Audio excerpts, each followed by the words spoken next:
always was and it always will be Aboriginal land.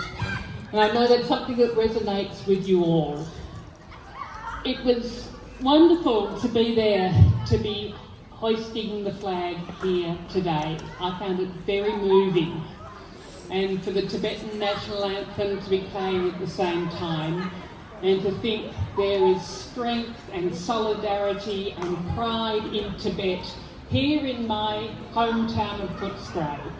And I want to thank you all for coming, because it's really important that that pride and solidarity and the flying of the flag happens here and around the world, because it can't happen in Tibet.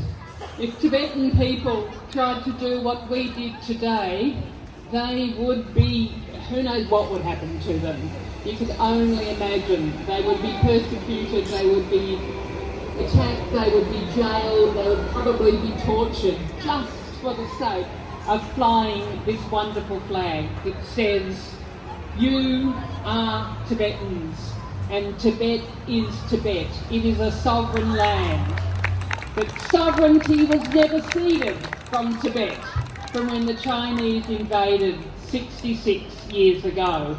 And of course we are here today to commemorate the 10th of March uprising and the time 66 years ago when the Chinese government brought their iron fists to rule over Tibet. The time when His Holiness the Dalai Lama realised that for his safety he needed to leave, and so he fled with thousands of others to Dharamsala. And I had the great privilege of having an audience with His Holiness in 2023 when I was a Member of Parliament as part of the parliamentary delegation that visited Dharamsala. And we talked with him for an hour, which was an amazing privilege. And just learning from him and hearing his wisdom. And the thing that sticks with me most from His Holiness is his resilience and his humour, and the fact that he is so positive about the future despite what Tibet is going through and despite what Tibetans are going through.